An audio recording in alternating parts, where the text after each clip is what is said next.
In this lesson, we're going to be discussing setting up your own custom workspace. What's a workspace? It's the working environment within InDesign that allows you to work far more efficiently because you know where everything is.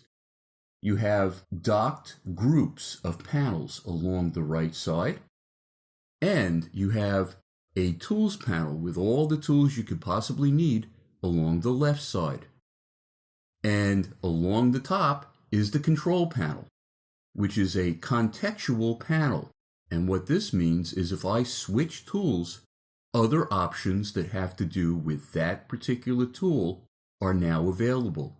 Let me switch back to my type tool and you'll see what I mean. Now there's all kinds of type formatting features that are available. Normally what I like to do is start with a particular preset for my workspace. You'll find your workspaces above the control panel towards the right-hand side. If I click down, let me just go to some other workspace. I'm just going to choose New in CS5. And it has all the things that are new in CS5. I'm going to click down again, and this time choose Typography. And this has all the features that I need for formatting type, as well as other features. Now, if your typography workspace doesn't look like this, click down and go to Reset Typography, and that will get rid of everything and bring it back exactly where it's supposed to be with this particular workspace. How do you set up a workspace? Well, I'm just going to disassemble this workspace. I'm going to click and hold on the Pages panel and pull it out. I'm going to click on the Text Wrap panel and pull that out. How about the Stroke panel and the Gradient panel? And you can see that they're all along the middle of my work area now. Not a very organized way to work. So let me start arranging them in a more organized fashion. If I click again on Pages and hold and drag it back into this first group, you can see that the group is getting highlighted. If I move down a little bit between two of the other panels, the group is highlighted, but also there is an insert point between the Layers panel and the Swatches panel.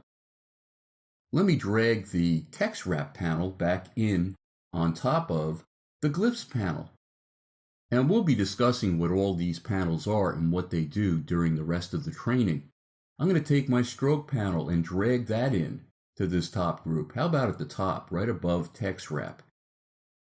Now, if I click and drag from this top bar and go under the rest of my groups, it will assemble a new group, the beginning of a new group. And you can see there's a line dividing it. But if I wanted to bring my Gradient panel up into another group, you can see I'm getting an insert point, and if I let go, it's now going to be in that group. I can also do this. It says Expand Panels. This is if I want to see all of my panels at the same time. And you can see with this particular resolution on my screen, because I'm making a video, I can't see all that much.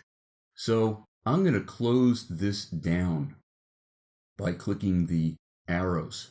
And this is a little bit easier to see exactly what everything is. And when I need a panel, all I got to do is click on it.